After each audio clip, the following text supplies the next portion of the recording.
Assalamualaikum bro, sis, dan para hunter Lailatul Qadar yang lagi ngegas 10 malam terakhir. Gue lagi duduk di parkiran masjid nih, angin malam seger banget. Lampu parkiran kuning-kuning, orang-orang pada keluar dari salat taraweh dengan muka sumringah.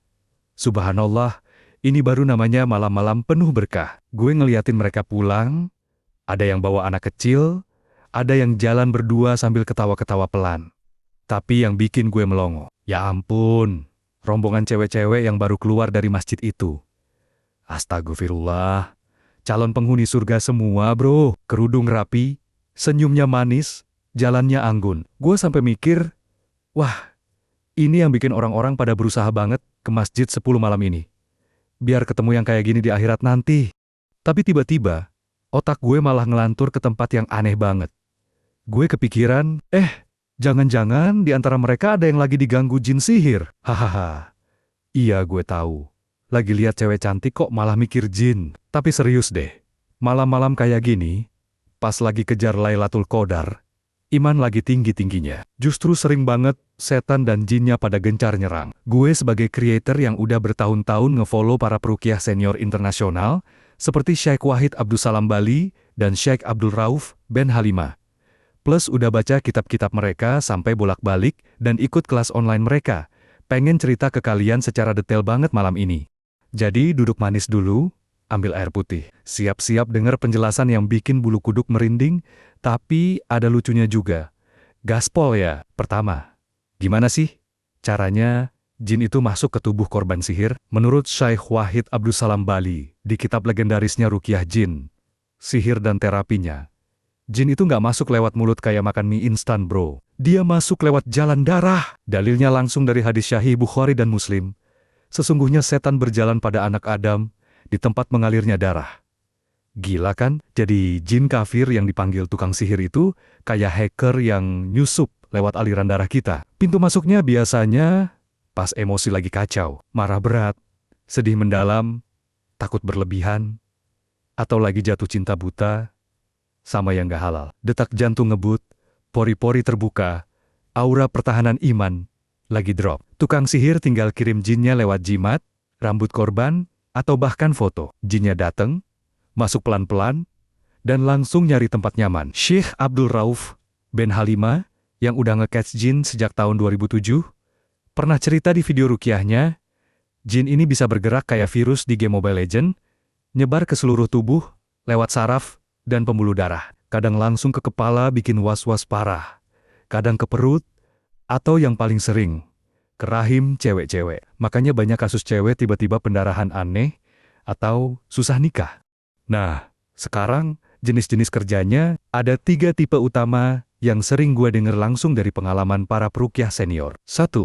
Khadimu al-sir, pelayan sihir. Ini jin yang ditugasin tukang sihir buat jaga sihir, supaya nggak hilang. Dia kayak bodyguard setia, duduk permanen di satu tempat, biasanya panggul atau rahim. Efeknya, korban jadi benci sama calon pasangan, atau tiba-tiba malas sholat. Syekh Wahid Abdussalam Bali pernah bilang, jin tipe ini bisa berubah jadi jin asyik, jin yang pura-pura cinta. Jadi korban merasa ada yang sayang banget, padahal itu jin lagi nempel. Lucunya, pas di ruqyah, jinnya sering ngomong gue sayang dia, jangan usir, sambil korban malu-malu. Hahaha, kayak drama Korea tapi versi gaib.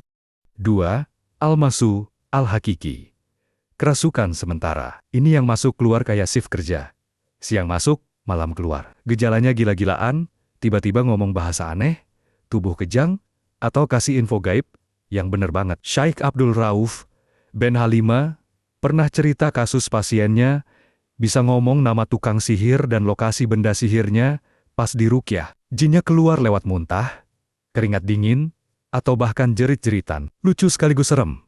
Bayangin lagi di ruqyah, jinnya ngomong gua lagi di kaki kiri nih. Sakit bro. Sambil korban ketawa sendiri. 3. Al-Iktiran Adaim, penetapan permanen.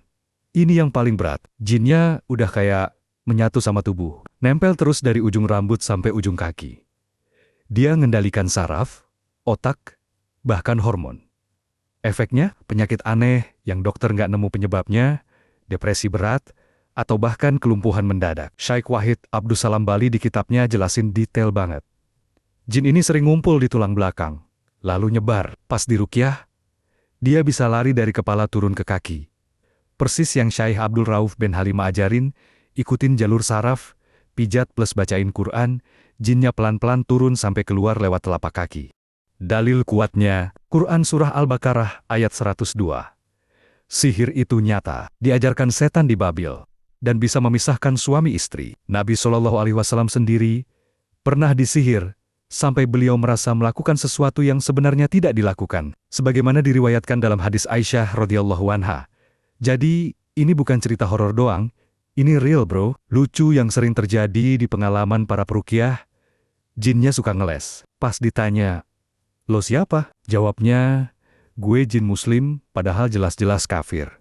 Atau pas dibilang keluar, jawab, "Gue lagi capek, besok aja." Syekh Abdul Rauf bin Halimah pernah ketawa di videonya.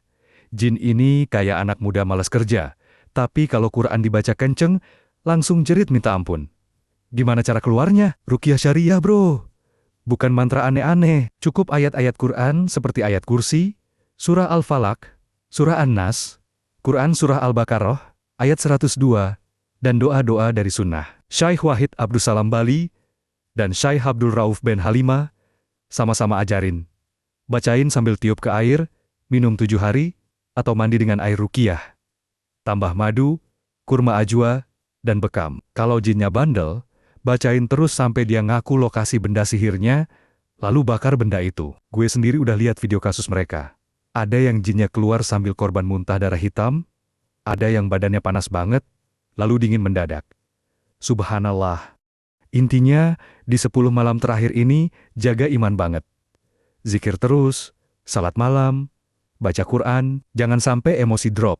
Karena itu pintu masuk favorit jin. Kalau ada gejala aneh, susah tidur, mimpi buruk berulang, badan pegel tanpa sebab, atau tiba-tiba benci sama keluarga, langsung ruqyah mandiri. Atau cari peruqyah syariah yang beneran ikut sunnah. Wah, udah malam banget nih, orang-orang pada pulang. Cewek-cewek calon penghuni surga tadi juga udah pada naik motor. Gue juga mau pulang. Tapi pesan gue, jaga hati, jaga iman, jangan main-main sama sihir. Karena jin itu nyata, tapi Allah jauh lebih kuat. Kalau kalian suka cerita kayak gini, like, subscribe, dan share ke teman-teman yang lagi kejar Lailatul Qadar. Komen di bawah. Gue pernah ngerasain gejala. Apa? Biar kita saling ingetin. Wassalamualaikum warahmatullahi wabarakatuh. Semoga ketemu Lailatul Qadar tahun ini bro. See you di video selanjutnya.